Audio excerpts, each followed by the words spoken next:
The issues affecting you. Revealed, explained, discussed. Now on WGAL 8 in Focus. Hello, I'm Susan Shapiro. A four-year college degree may not be right for everyone. Only about half of high school graduates go on to a 2- or 4-year college. That's as of 2022, the most recent year for statistics that are available. That's down from 63% in 2010. With the recent announcement that Penn State will close 7 of its branch campuses, we wanted to know about the state of higher education in Pennsylvania. Where are high school graduates choosing to go for secondary education? What does the workforce need? We're getting some answers tonight as we put higher education in Pennsylvania in focus. Joining us now is Dr. Christopher Fiorentino, Chancellor of the State System of Higher Education. Thanks for joining our program. It's my pleasure. Thank you for having me. The state system underwent what became a consolidation several years ago. How has that gone? Well, it's still a work in progress. We were 14 institutions. We took 6 of those institutions and combined them into 2 universities, each with 3 campuses. It enabled us immediately to make some savings with administrative overhead costs, other costs. It allowed us to streamline the programs, to be able to make sure that we're able to offer higher education options in parts of the state where there are not a lot of options, because we want to make sure that we don't create any higher education deserts. So by the consolidation, we've been able to pool the strength of multiple campuses and be able to continue to offer those programs. So we still have work to do, but we've made a lot of progress. I imagine you can relate to what Penn State is doing right now in terms of getting ready to close 7 campuses. It's a very difficult process they're going through. And I know, reading some of the quotes from the president, they're looking down the road at what the demographic picture will be. It's been bleak, but it's going to continue to be bleak. And the enrollments are such that they don't feel they can sustain it. I know that was a gut-wrenching decision. It's difficult on students. It's difficult on the faculty and staff and on the communities. So I know they didn't take that decision lightly, but it reflects the reality of higher education. You talked about demographics, fewer people in that age group going to or available to go to college, but there are also fewer high school graduates going to college. Why do you think that is? Well, there are a couple reasons that seem to be identified. One is, frankly, we're going through a mini crisis in higher education where people are questioning the value of a degree. We politely take exception to that. We know from the data we have that a college degree is still a pathway to the middle class, and it is a good idea for people to achieve a college degree. But there's anecdotal evidence that suggests that some people get a degree and then they can't find a job. So more and more people are questioning whether it's a good idea. And of course the expense is making it more challenging. The whole issue of student debt, the amount of debt students are graduating with, and their ability to be able to manage that debt as they go forward into their first jobs. Yeah, it can really affect the rest of your life. Why is it so expensive? Well, like anything else, the costs are going up. As you suffer enrollment declines, obviously tuition is our key revenue stream, both for us, for the state relateds, for the privates. PASSHE, for example, the Pennsylvania State System lost about a third of its enrollment over about a decade. So that was a huge loss of tuition. Over time, we increased tuition, but as you increase tuition, your price is higher, so you can lose students because of that too. Fortunately for us, the state appropriation has been increasing over the past 6-7 years. The legislature and the governor have been supportive of us, but our wages go up, our energy costs go up, just like any household trying to manage a budget. It becomes more expensive for us to operate, and when our primary revenue stream is actually declining, then that makes it very difficult. Yeah, the numbers say it all. If you don't get the increase you're asking from the state legislature, do you envision a tuition increase down the road? Well, we have estimated what our costs are going to be in the next year, and we have put in our request based on that. And if we're unsuccessful in achieving the increase that we've requested, then we're going to have to go back and take a hard look. And you know, there may be additional reductions that we can make that can save us money. Perhaps we'll see some enrollment improvements. There's some indication that In some areas, we're seeing improved enrollments. Retention is another very important factor. Retention is once the students come, do they stay for the next year and the year after that and so forth. And we're very focused on trying to improve retention. So it's going to have to be some combination of factors to either generate revenue or preserve revenue so that we can balance our budgets. It's interesting. I read a Gallup poll. You say causing students to leave. Emotional stress seems to be high on the list. Very much so. It's this generation of students, they've been through a lot. You know, you think back over their lifetimes, and there have been major challenges. We had the pandemic. We had the George Floyd incident. You know, we have unrest on campuses and political unrest related to the national dynamic. All these factors are stressful, and college is of course, it's an interesting dynamic because for many, they look back and they see it as one of the most enjoyable times in their lives, but there's a lot of stress. You've got exams to take, you have pressure to perform, you know, your parents are counting on you to do well, and you feel the pressure of that. So we're really seeing it manifest itself, I think, more than in past generations. Well, thank you so much. We appreciate you being here. My pleasure. Thank you. Coming up on WGAL 8 in Focus, we'll talk with the Regional Chancellor for Penn State York. This is WGAL 8 in Focus, coverage you can count on. Joining us now is Dr. Marilyn Wells, the Regional Chancellor for Penn State Brandywine, Mont Alto, and York. The York and Mont Alto campuses are among 7 Penn State campuses that have been voted to close. Unfortunately, you're overseeing those. Was that the right decision? Well, there were, it was a very comprehensive analysis of our campuses, and there were many factors that went into making decisions about which campuses will close to traditional academic programs. And so it was a very, very hard decision, and there were many factors that were considered in that. But Pennsylvania has changed, the higher landscape has changed, and the university had to make hard decisions to look at the long-term sustainable future of the university. We kept hearing about these particular campuses have had declining enrollment. Correct. Why is that? Well, in many of our communities and counties across Pennsylvania, the population overall has declined. So if there's just a declining population, and then on top of that, the percentage of younger people, the college-going population, has declined. So that has certainly contributed to fewer students going to college. And across our Commonwealth campuses, generally speaking, more than 85% of the students are coming from the surrounding counties that they have drawn from. And many of those counties, the population is projected to continue to decline over the next 20 to 30 years. Do you think over the years Penn State was spread too thin with all of these campuses? Well, each of our campuses came to be. Mont Alto is the oldest one. It began in 1903 as the Pennsylvania Forestry Academy. Penn State Brandywine, that's in my leadership portfolio, began in 1967, York in 1949. And when you think, those campuses were added as our population was growing. We were entering the baby boom years, the post-World War II years, when more and more people were going to college. And so just so much has changed over that time that we need to continue to evolve as Pennsylvania evolves. Speaking of evolving, some of these programs are only offered at some of these campuses, like forestry and some other programs. What happens now?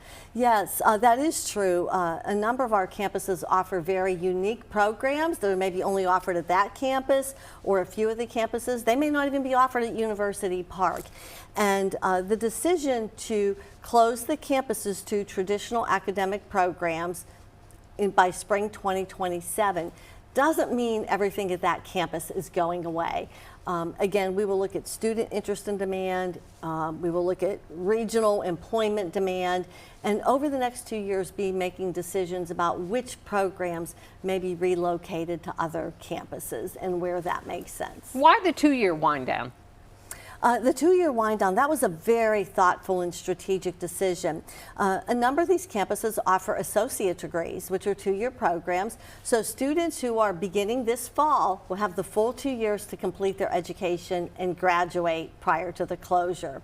Penn State has also long been known, many of the campuses served for 2+2, where students did their first 2 years at a Commonwealth campus, and then they changed campus locations to University Park or one of the other campuses. So students starting this fall will have that opportunity to complete their first 2 years and then move on to another campus. So that was a very strategic decision that made by Penn State. Do you think students who do live in some of those areas will have enough of a choice going forward in terms of college?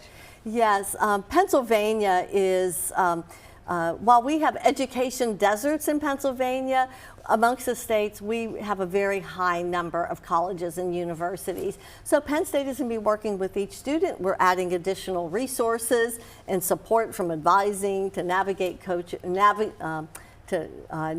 coaches to help students find their path forward.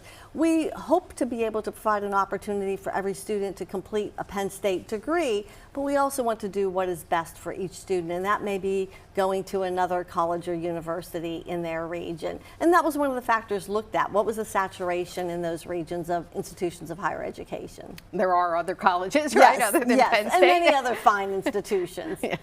Well, thank you so much. We appreciate your time. Thank you.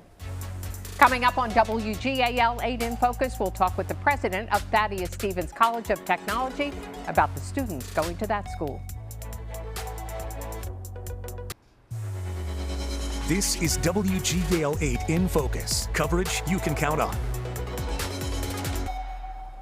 Joining us now is Dr. Pedro Rivera. He's the current president of Thaddeus Stevens College of Technology in Lancaster and the former Pennsylvania Secretary of Education. Thank you so much for joining our program. Thank you for having me, Susan. Pleasure to be here. I guess you're enjoying your new gig, right? Oh, it's great. It's been an amazing almost 5 years now, so I'm very, very happy to be So here. not so new. Why has Thaddeus Stevens flourished when other colleges are seeing a declining enrollment? Yeah. I think Thaddeus Stevens as an institution has been very fortunate for a number of reasons. One, it's a college, right? It's a 2-year college. We offer degrees and certificates, and so we're able to offer communities, the opportunity to look at an affordable 2-year degree, and we also are able to customize around the needs of students. So I think our size, we're large enough to offer, over 20 programs and a variety of different interests and skill sets, but also a great size that we can support students and meet them where they are to help them cross the finish line of degree and certificate attainment. I think that's probably one of the biggest reasons why. The other is affordability. I mean, when you look at, for us, a year of tuition is about $9,500. So we're under $10,000 for a year, of tuition. And as consumers, we've evolved, right? I mean, when you think about students thinking about going to college, their families, they're able to just go online and look at, test the efficacy of programs at an institution, but also the cost of the institution. And so from an affordability standpoint, we're a great option, especially for those who are coming from underserved and underrepresented communities. Where are students coming from? Yeah, so we're a statewide college, so we serve students from all around Pennsylvania. So although a vast majority, because we are residential, so about half of our students live in dorms on campus, and we have a dorm over at Millersville University as well. Almost about half come from all around the state, but also, we have half of our students that come from not only Lancaster County, but surrounding counties. I mean, we have students that maybe drive an hour and 15 minutes to school every day. So what are some of the really successful programs where students are able to leave your college and get a job? Absolutely. So we have 2 tracks when you think about it. So some of the traditional trades, so HVACR, so heating, refrigeration, heating, air conditioning, and refrigeration is a very popular program.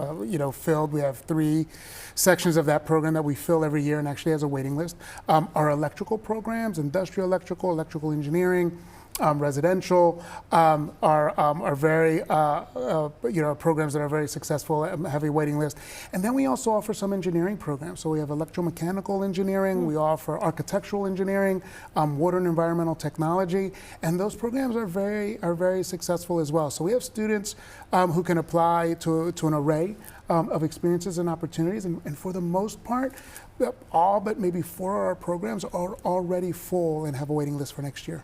I think in the past, a school like yours might have been seen as an alternative for kids who maybe couldn't succeed in a 4-year college. Has that changed? You know, for us, and I think many programs like ours across the country, that has changed. I mean, when you think about career and technical education, what used to be considered the trades, they were alternatives to college, right? Or alternatives to career pathways. But one of the things that we've seen now, even the change, so when we were at the state, you know, one of the significant pieces of legislation that was passed was changing from vocational to career and technical education, because these are career pathways that evolve like every other, you know, pathway that exists in academia. And so for us to think about what we do at Thaddeus-Stevens and other colleges like ours, they're pathways to success, pathways to degrees. So you can come in, you know, choose to take a certificate and earn a degree, but also continue on, you know, to earn a 4-year degree and beyond. And so we see ourselves no longer as an alternative to college,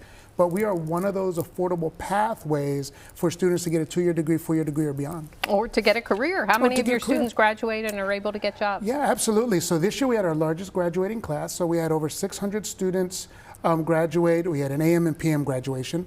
98% placement. So 90% of our students go on to gainful employment, to receive a job, and 8% will transfer to a 4-year institution.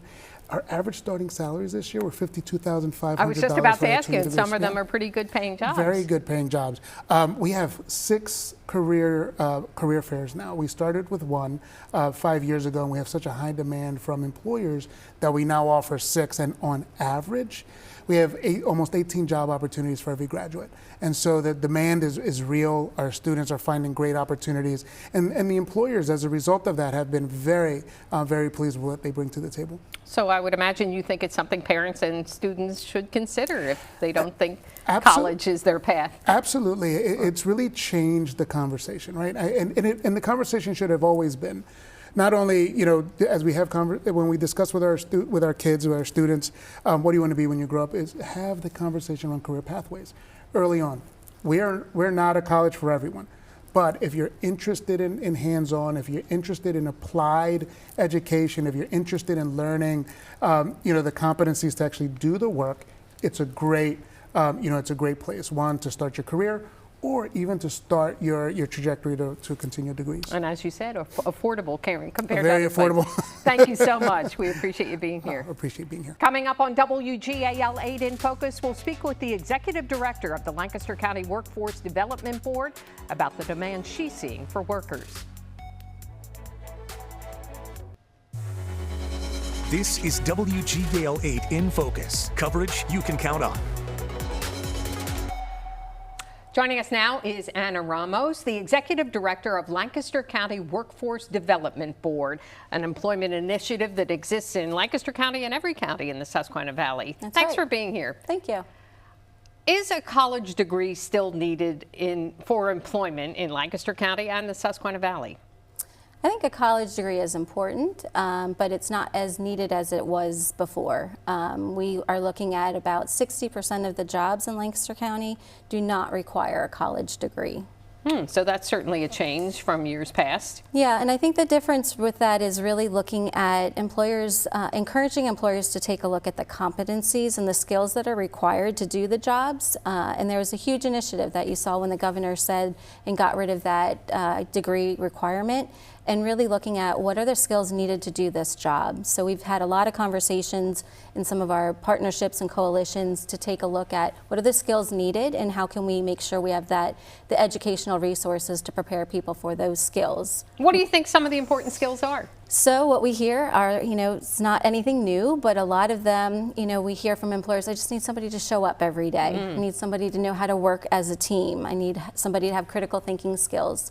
And to our educational institutions and to other organizations, we're like, oh, well, those are soft skills. So we've made some progress in how do we create common language with business and education, and how can we infuse some of that learning in the school system to better prepare our students for those opportunities. I was going to say, how do we teach those skills? Yeah, we've actually surveyed a lot of businesses. We have over 80 different businesses that provided real world scenarios of experiences that they've had that showed teamwork in action on the workplace, collaboration, critical thinking.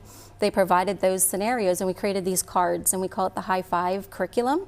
So students are using those and looking at a real scenario that had happened in the workplace, how it was handled and how they could do things differently. And those are real things that are happening now that they're learning so in the future they know how to address them. So what are the High Five? Is there? So the High Five are problem solving, communication, teamwork, integrity, and resilience. Very good. I'm testing you there. I was ready. So what are some of the hot jobs right now?